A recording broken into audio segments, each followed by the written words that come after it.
Y'all good? Everybody ready? Okay. All right, we'll go ahead and start with Coach Houston. We don't have a microphone for questions this week, so just back to it. Good afternoon. Thanks a lot for everybody coming back to join us this weekend.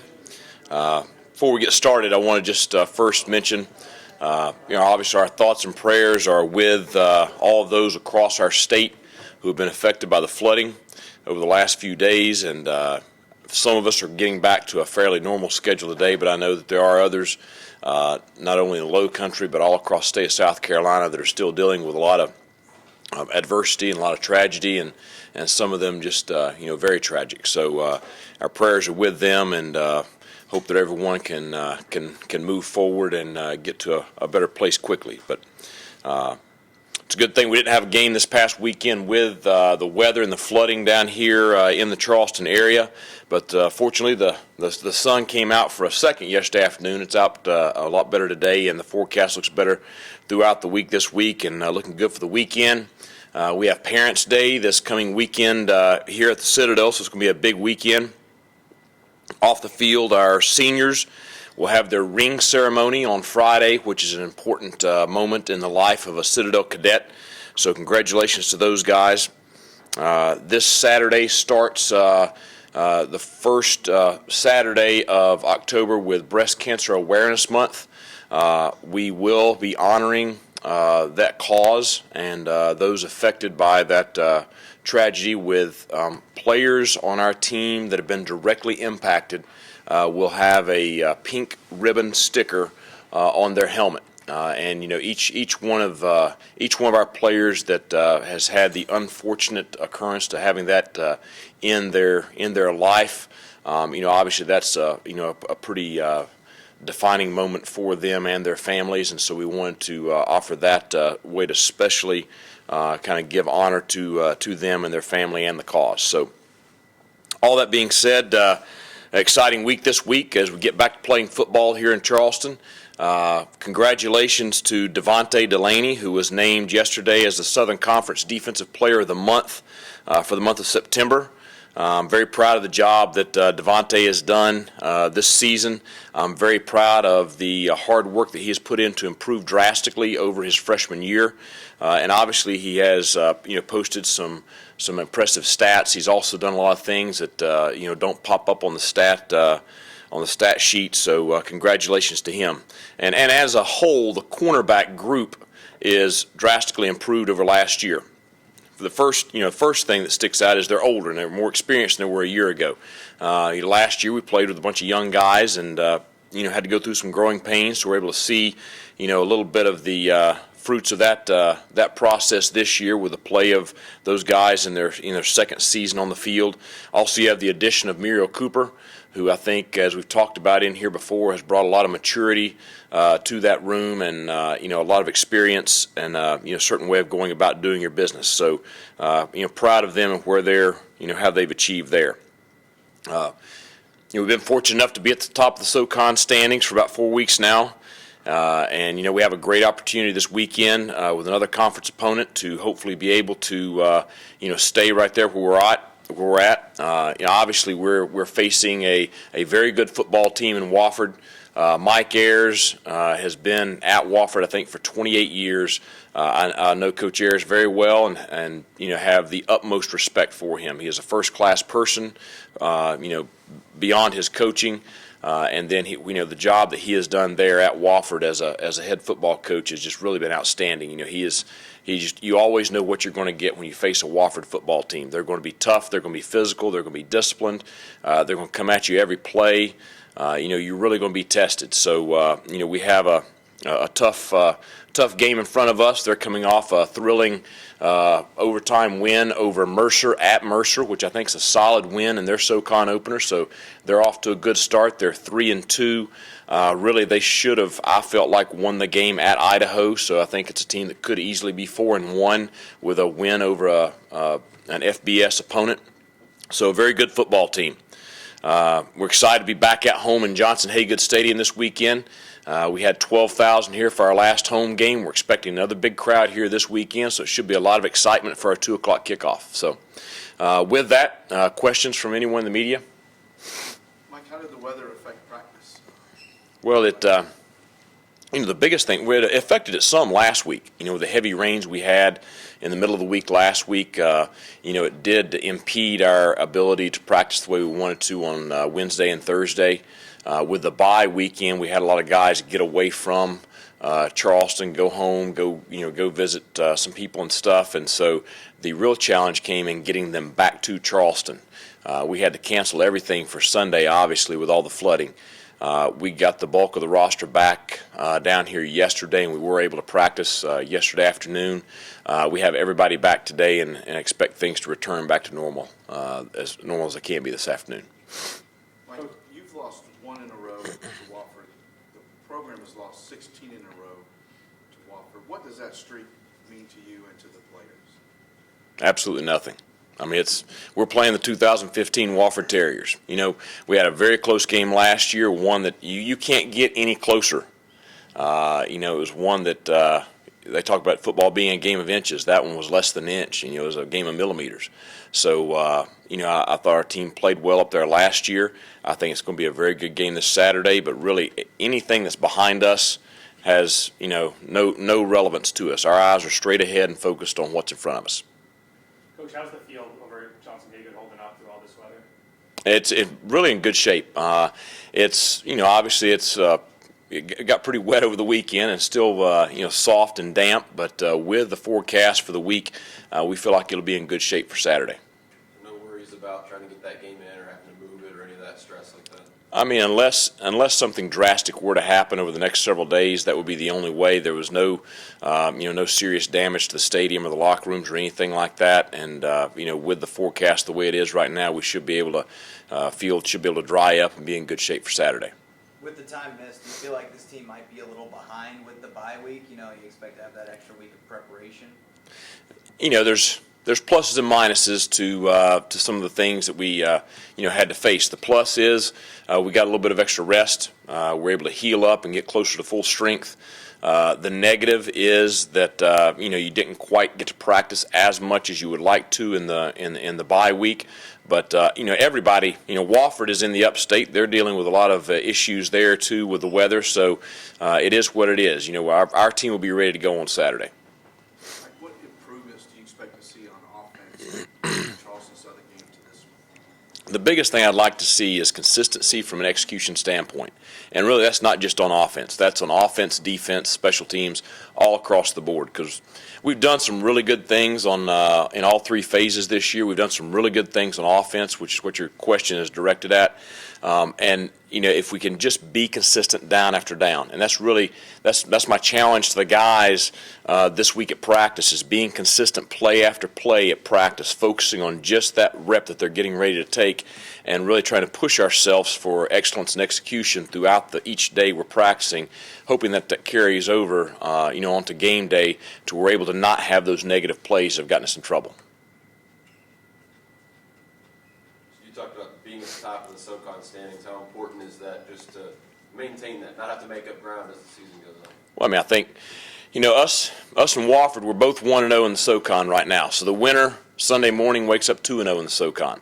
Obviously, that's as good as you can be at this point in the season, and I think it's it's always a boost in energy and gives you some momentum going into the next week.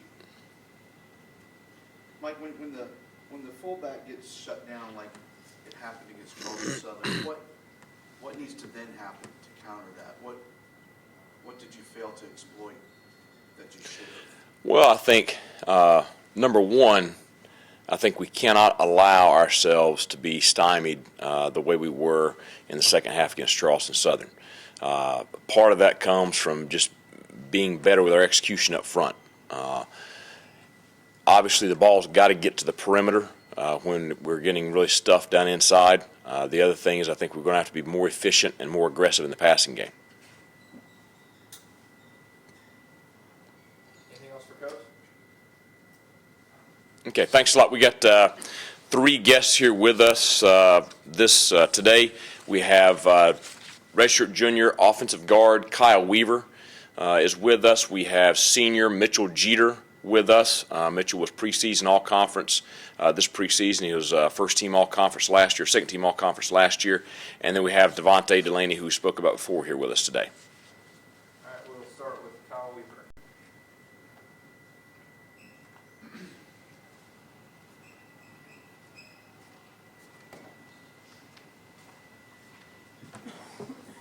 Questions for Kyle? Kyle, what's your take on what happened against Charleston Southern? 15 rushing yards in the second half. I know your unit is not happy with that. Right. I mean, obviously, as being an older unit, the offensive line takes pride in being the leaders of the offense. We need to step up our performance and make sure, we improve on the mistakes we made. I think we just need to get more physical, do our thing. Everybody needs to focus on their job, beat the men in front of them, and, just eliminate the mistakes that we made, the little errors, and just get after it, play a little bit faster. So, What's the team done to bury that Charleston Southern loss and kind of put it behind you? well, I mean, we're just using it as motivation. Everybody's, frustrated that we lost, and we're looking forward to playing Wofford. And, I think practices have just picked up a little bit and stuff like that. So we're just, making sure that we know we have a good team, making sure that we do everything to have a good season. As far as like when the bye week came in the season, is it kind of good to have it after a loss like that, make you think about it a little longer? Or would you rather, when the bye week came this week, was it a good time?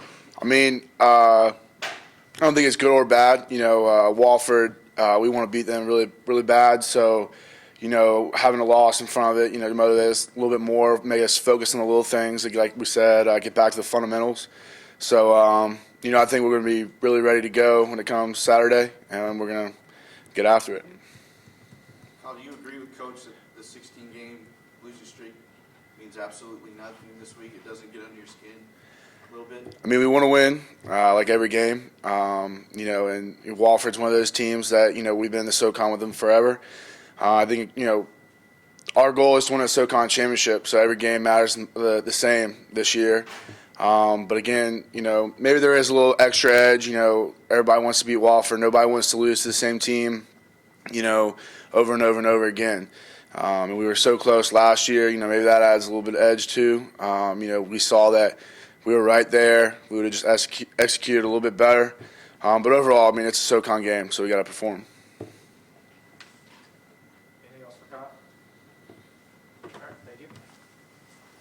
Next will be Mitchell Jeter.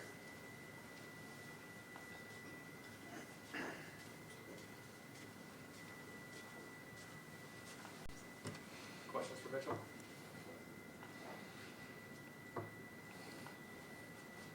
Mitchell, how hard was that to put that Charleston Southern game behind you? I mean, it was a tough loss because we want to win every game, but there's nothing we can do about it now except get ready for our next opponent, which is Wofford. You've played against Wofford several times now. What makes their offense so hard to deal with? It's very similar to what your team runs. I mean, they're a great team, and we just need to have better execution, fix our little mistakes. What would it mean to you guys to class that breaks this streak and finally gets a win over Wofford after so many years? I mean, it'll be a great feeling. I mean, because you know we're going to win every game, and that's what we've been doing all week. And we just had a good bye week to prepare, and we're just moving on this week.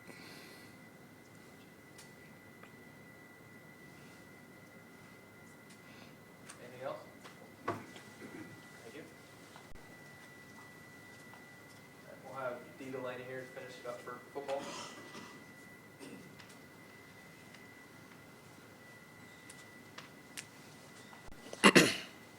Questions for Dee?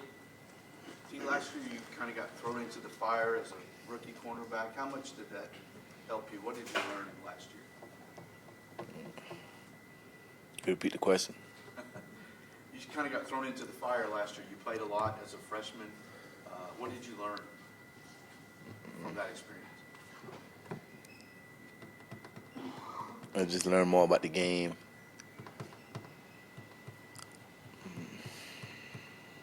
That's it, really.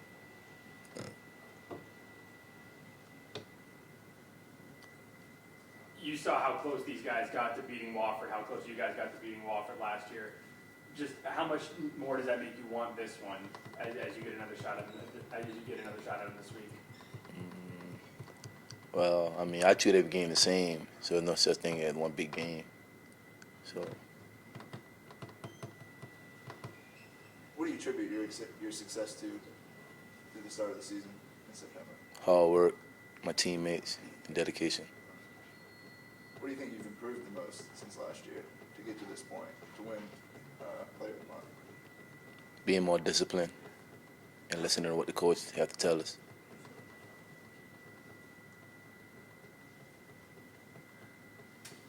Anything else? All right, thank you. And we've got, because we had all the issues with basketball on Saturday, we got Coach Balcom here to talk basketball.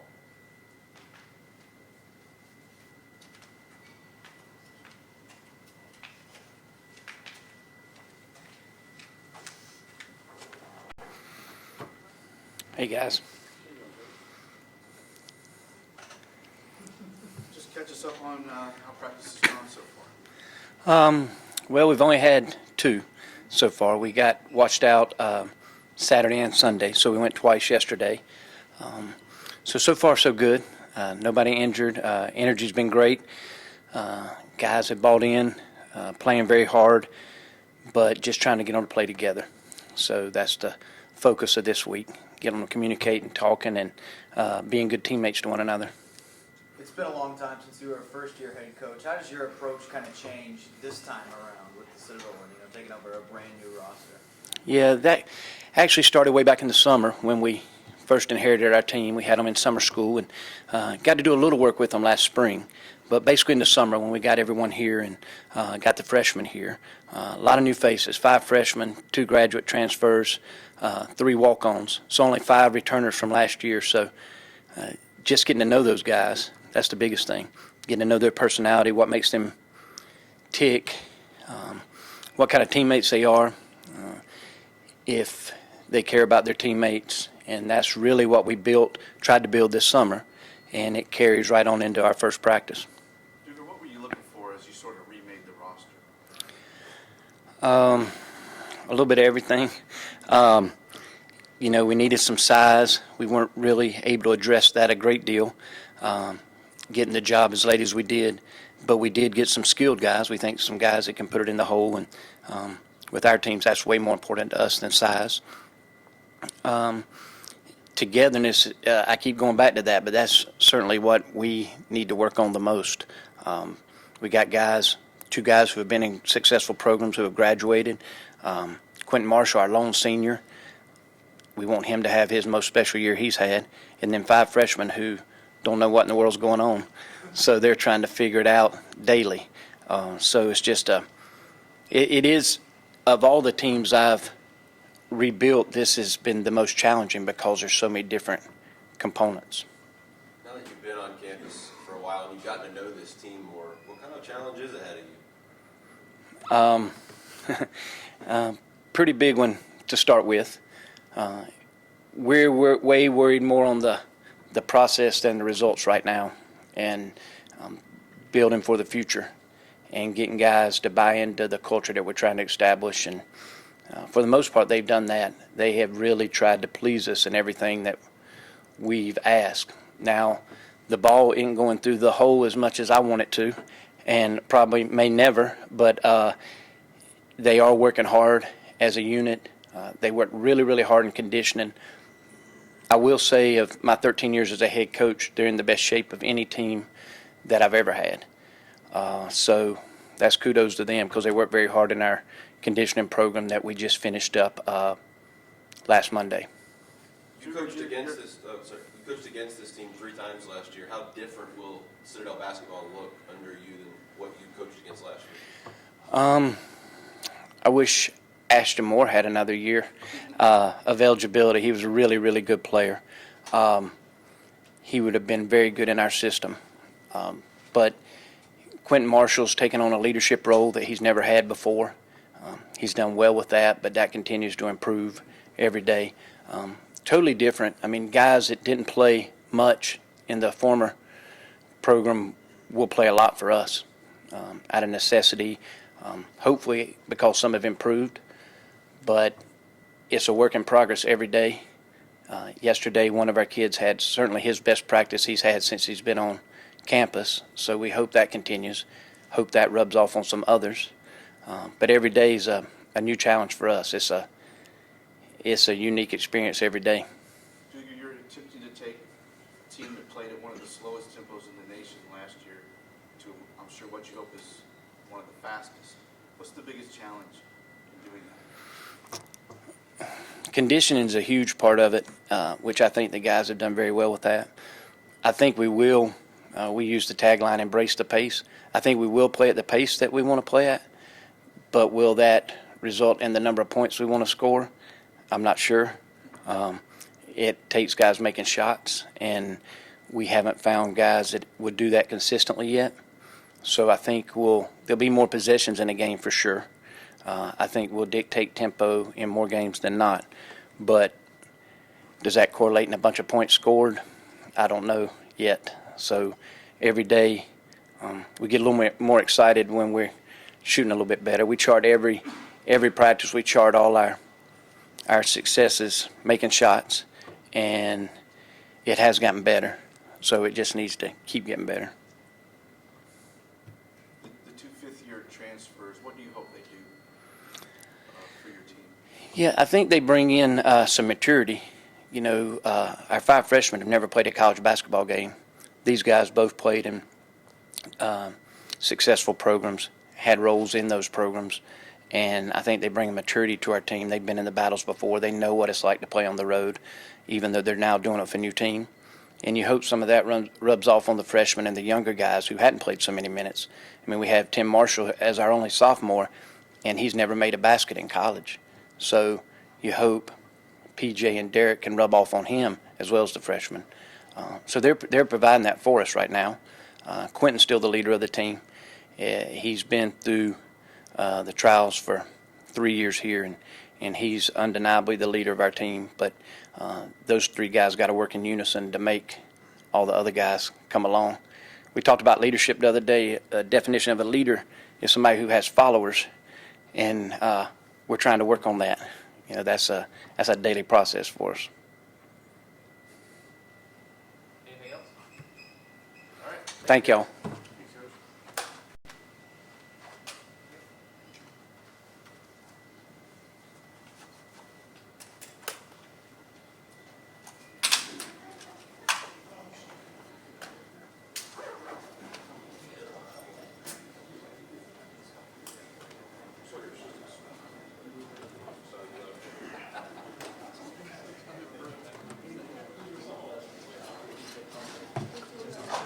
Embrace the pace.